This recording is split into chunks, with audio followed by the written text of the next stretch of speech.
नमस्कार विद्यार्थी मित्रांनो, रयत स्कॉलर या आपल्या यूट्यूब चॅनलवरती सर्वांचे स्वागत.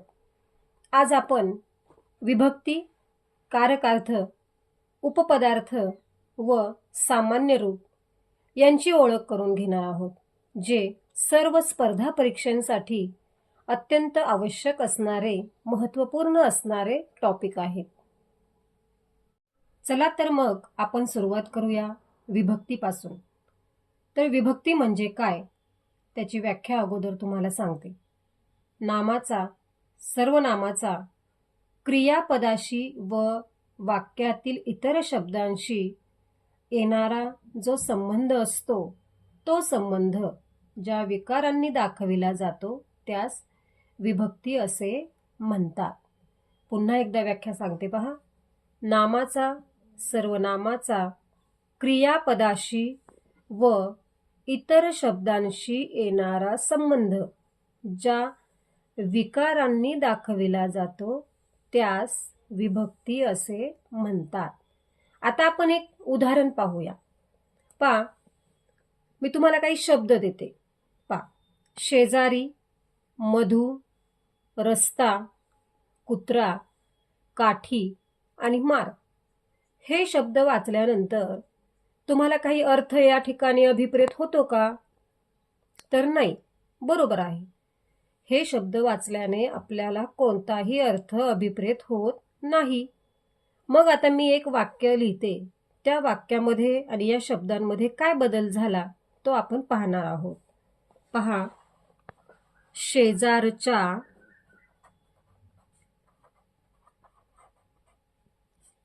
मधुने रस्त्यात कुत्र्याला काठीने मारले. आता पहा, आपलं अतिशय अर्थपूर्ण असं वाक्य तयार झालेलं आहे. शेजारच्या मधुने रस्त्यात कुत्र्याला काठीने मारले. बरोबर. बदल काय झाला की शेजारी, मधु, रस्ता, कुत्रा, काठी आणि मार या सर्व शब्दांना काही प्रत्यय लागले. पहा, कोणते? शेजारच्या, मधुने, रस्त्यात, कुत्र्याला, काठीने आणि मारले. तर हे प्रत्यय म्हणजेच काय आहे? तर विभक्ती आहे. हे प्रत्यय म्हणजेच काय आहे? विभक्ती आहे. आता आपण यानंतर ज्या 8 विभक्ती आहेत ते पुढील तक्त्यावरून समजून घेऊया. विभक्ती प्रत्ययावरून या विभक्तींची 8 गटामध्ये विभागणी केलेली आहे.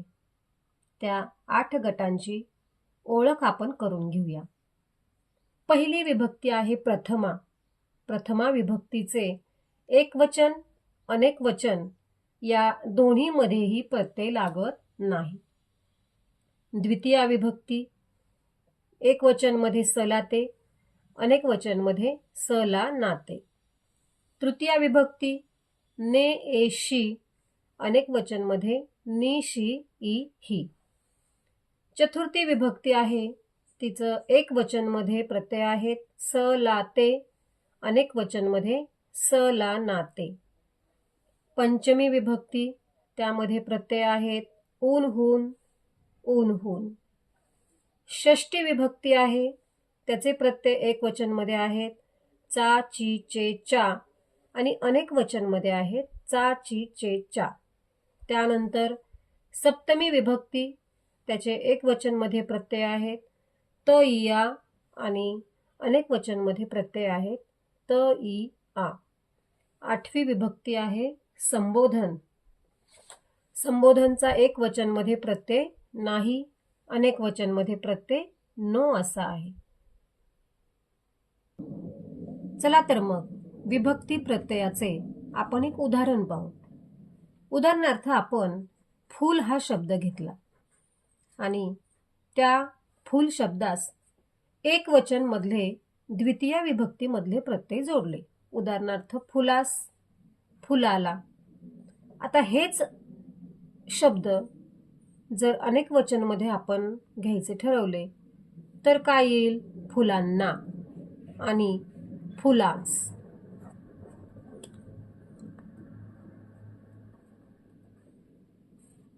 एक वचनमध्ये काय येईल?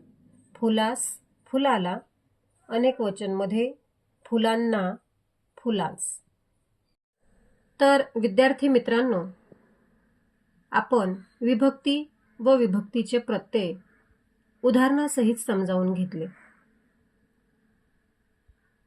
आता आपण सामान्य रूप म्हणजे काय हे पाहूया. तर पहा, सामान्य रूप म्हणजे विभक्तीचे प्रत्यय लावण्यापूर्वी नामाच्या किंवा सर्वनामाच्या रूपात जो बदल होतो, काय म्हटलं मी? जो बदल होतो त्याला सामान्य रूप असे म्हणतात. व्याख्या पुन्हा एकदा पहा. विभक्तीचे प्रत्यय लावण्यापूर्वी नामाच्या किंवा सर्वनामाच्या रूपात जो बदल होतो त्याला सामान्य रूप असे म्हणतात. उदाहरणार्थ, शब्द आहे मुलाला, बरोबर आहे. मग आता आपण या ठिकाणी कोणता प्रत्यय लावलेला आहे? ला. म्हणजेच काय? तर मुला अधिक ला म्हणजे मुलाला. हा जो शब्द आहे मुला, हे मुलाला या शब्दाचे सामान्य रूप आहे. हे काय आहे? मुलाला या शब्दाचे सामान्य रूप. आणखीन एक उदाहरण घेऊया आपण. उदाहरणार्थ आपण घेतलं बैलास. शब्द काय घेतला? बैलास. व्याख्या काय होती आपली? की विभक्तीचे प्रत्यय लावण्यापूर्वी नामाच्या सर्वनामाच्या रूपात झालेला बदल. आता या ठिकाणी विभक्ती प्रत्यय कोणता आहे? स. म्हणजे काय? की बैला अधिक स. म्हणजे हा झाला विभक्ती प्रत्यय आणि हे झाले आपले सामान्य रूप. लक्षात आले? हे पहा विद्यार्थी मित्रांनो, कधी कधी असं होतं की आपण सामान्य रूप व मूळ शब्द एकच आहे असं समजून जातो आणि मग त्यामुळे आपले उत्तर चुकते. पण खरं तर सामान्य रूप आणि मूळ शब्द या दोन्ही वेगळ्या कल्पना आहेत. तर पहा, आपण उदाहरणाद्वारे हे समजून घेऊया. आपलं उदाहरण आहे घरातून. उदाहरण काय आहे? घरातून. तर या घरातून मध्ये आपला मूळ शब्द काय आहे? घर. मूळ शब्द काय आहे? घर. आणि या मूळ शब्दाला हे लागलेले प्रत्यय आहेत किंवा हा झालेला बदल आहे. मग आपण सामान्य रूपाची व्याख्या काय लिहिली? की प्रत्यय लागण्यापूर्वी नाम व सर्वनामांमध्ये झालेला बदल. मग यातला प्रत्यय आपण तून जर बाजूला घेतला तर शब्द काय राहतो? घरा. शब्द काय राहतो? घरा. तर घरा हे या शब्दाचे काय आहे? सामान्य रूप आहे आणि मूळ शब्द घर हा आहे. त्याचप्रमाणे आपण आणखीन एक उदाहरण पाहूया. उदाहरण आहे गावाला, बरोबर. आता पहा, मूळ शब्द काय आहे? गाव. आणि मग या गाव शब्दाला लागलेला हा ला विभक्तीचा प्रत्यय आहे. सामान्य रूप म्हणजे काय? आपण व्याख्या पाहिलीच आहे की विभक्ती प्रत्यय लागण्यापूर्वी नाम सर्वनामामध्ये झालेला बदल. मग ला हा प्रत्यय जर बाजूला ठेवला तर कोणता शब्द राहतो? गावा. तर गावा हे काय झालं? गावा या शब्दाचे सामान्य रूप. यांसारखी दुसरी उदाहरणे आपण बघूया आणि त्याचे सामान्य रूप ओळखूया. उदाहरणार्थ समजा उदाहरण आहे फुलांना. काय आहे? फुलांना. तर याच्यामध्ये मूळ शब्द काय येईल आपला? फूल, बरोबर. आणि आपण काय केलेलं आहे? ना हा प्रत्यय जोडलेला आहे, तो काढून टाकूया. मग जो शब्द राहील फुला, तो आहे आपला सामान्य रूप. ते काय आहे? फुलांना या शब्दाचे सामान्य रूप. आणखीन एखादं उदाहरण आपण या ठिकाणी घेऊ शकतो, ते म्हणजे घराजवळ. उदाहरण आहे घराजवळ. यामध्ये मूळ शब्द काय आहे? घर. आणि आपण जो प्रत्यय याला जोडलेला आहे ते आहे शब्दयोगी अव्यय. शब्दयोगी अव्यय. या शब्दांना फक्त दोनच गोष्टी जोडल्या जाऊ शकतात. एक म्हणजे विभक्ती प्रत्यय आणि दुसरा म्हणजे शब्दयोगी अव्यय. जर हे शब्दयोगी अव्यय बाजूला काढले तर शब्द काय राहतो? घरा. आलं लक्षात? तर घरा हे झाले सामान्य रूप.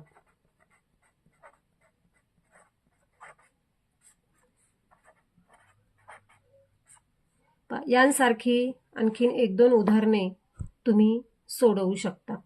उदाहरणार्थ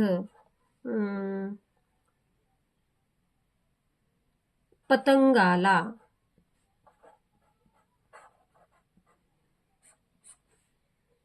आणखीन एक उदाहरण घेऊया, कपाटात. या दोनही प्रश्नांची उत्तरे मला कमेंट बॉक्समध्ये द्या.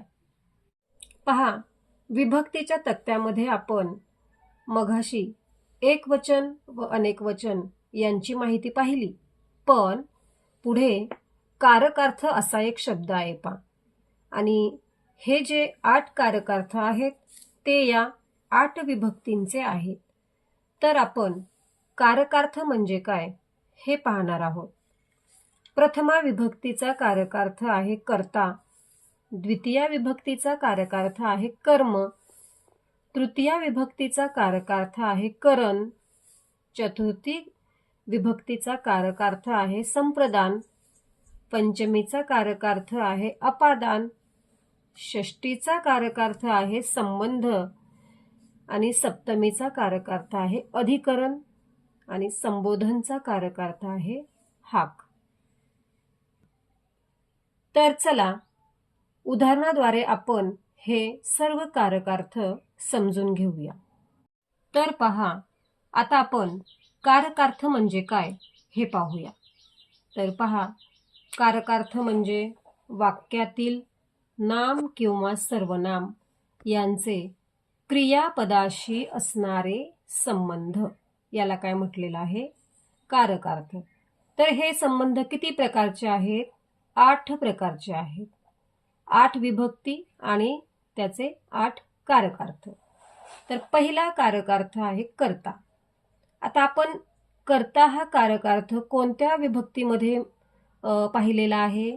तर प्रथमा विभक्तीमध्ये पाहिलेला आहे.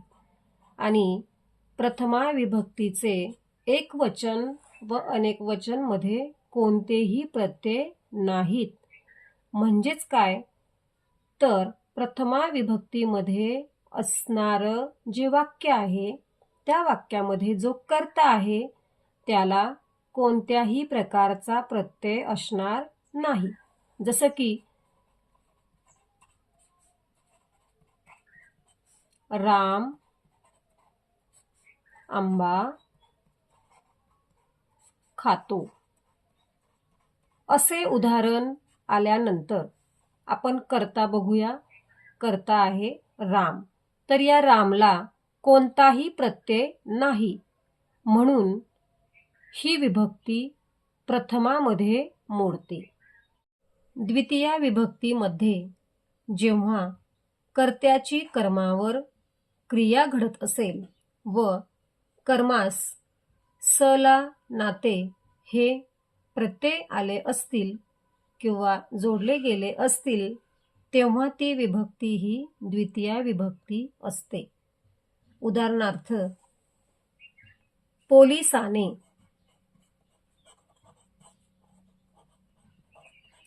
चोरास पकडले.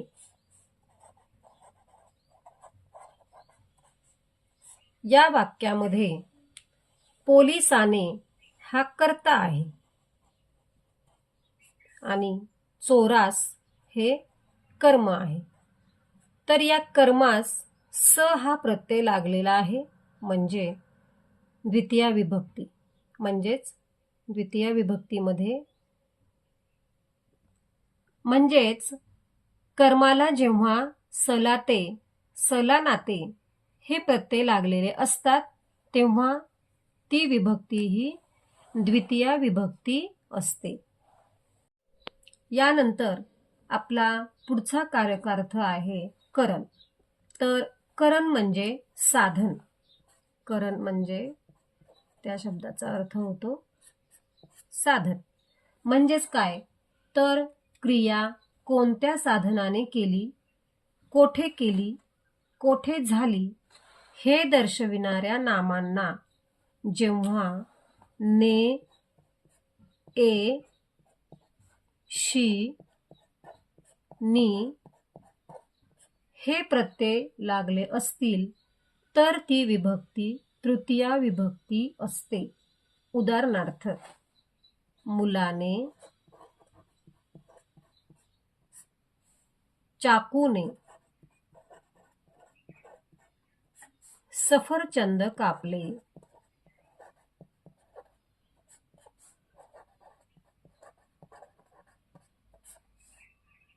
या उदाहरणामध्ये पहा,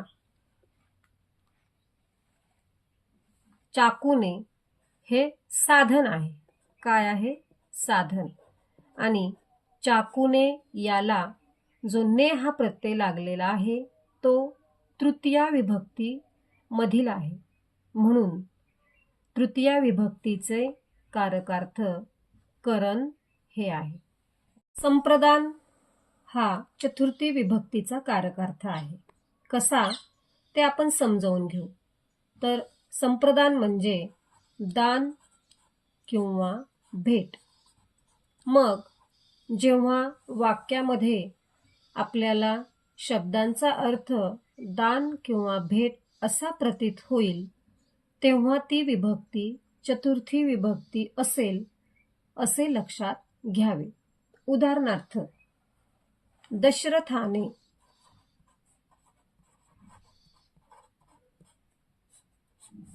कैकईला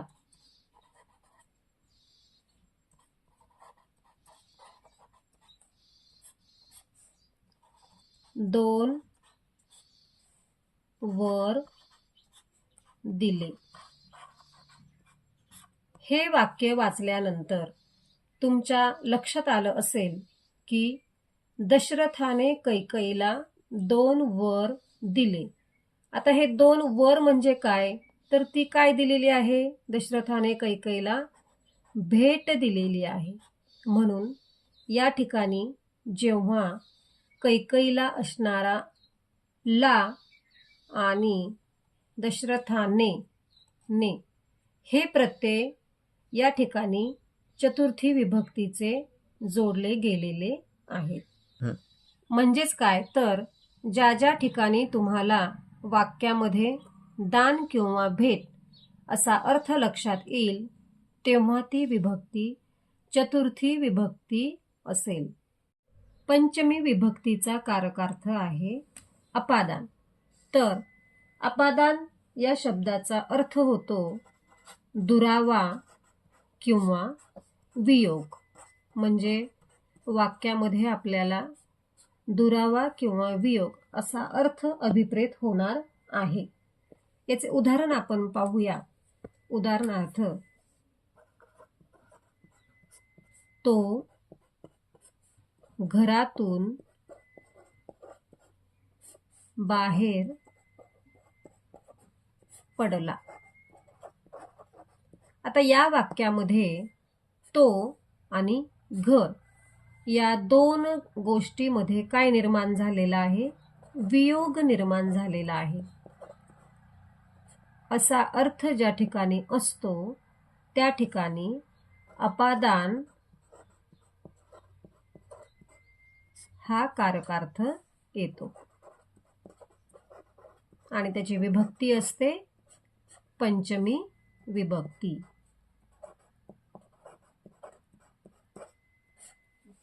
षष्टी या विभक्तीचा कारकार्थ संबंध असा आहे. उदाहरणार्थ ती त्याच्या मामाची मुलगी आहे. या वाक्यामध्ये त्याच्या आणि मामाची या दोन शब्दांचा एकमेकांशी संबंध दाखविलेला आहे. त्यामुळे जेव्हा जेव्हा वाक्यामध्ये एका गोष्टीचा दुसऱ्या गोष्टीशी संबंध दाखविलेला असतो तेव्हा त्या ठिकाणी षष्ठी ही विभक्ती झालेली असते. यानंतर आपण सप्तमी या विभक्तीचा कारकार्थ अधिकरण. तर अधिकरण म्हणजे काय? स्थळ आणि वेळ असा अर्थ ज्या वाक्यातून प्राप्त होतो किंवा आपल्याला कळतो तेव्हा त्या वाक्याची विभक्ती ही सप्तमी असते. तर याचे एक उदाहरण आपण या ठिकाणी पाहूया. माझ्या घरात 7 माणसे आहेत. तर पहा, हे वाक्य वाचल्यानंतर आपल्या लक्षात येत आहे की घरात या शब्दामुळे आपल्याला काय कळते? स्थळ कळते. काय कळते? स्थळ. याचाच अर्थ काय? की अधिकरण म्हणजे सप्तमीचा कारकार्थ अधिकरण हे स्पष्ट होते.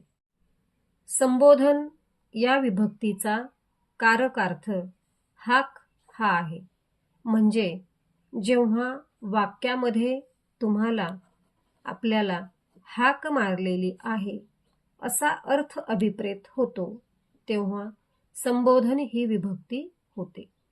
उदाहरणार्थ, मुलांनो रांगेत उभे राहा.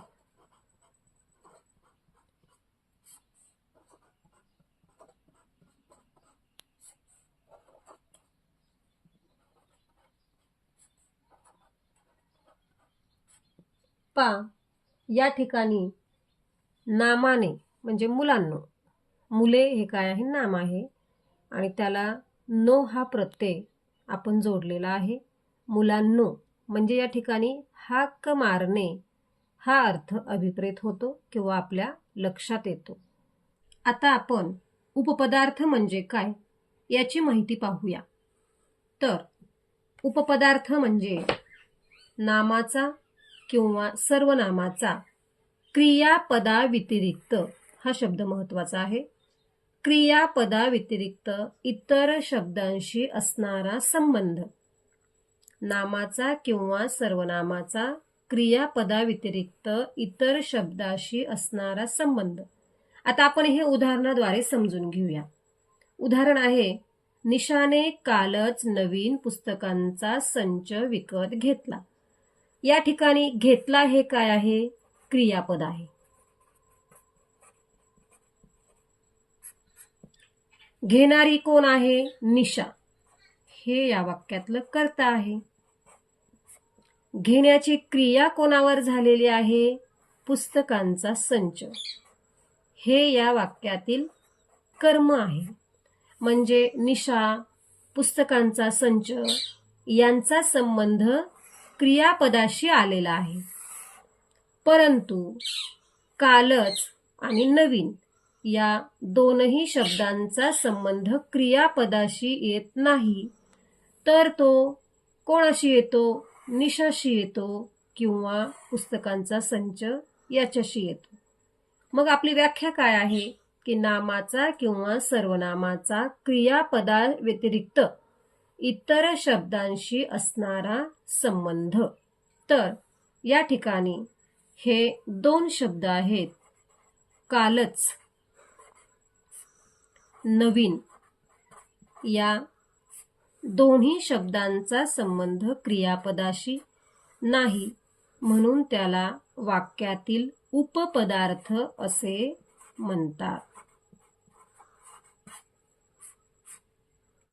अशा प्रकारे आज आपण विभक्ती, कारकार्थ, उपपदार्थ व सामान्य रूप यांची अतिशय सोप्या पद्धतीने ओळख करून घेतली. व्हिडिओ आवडल्यास लाईक करा, सबस्क्राईब करा. रयत स्कॉलर्स.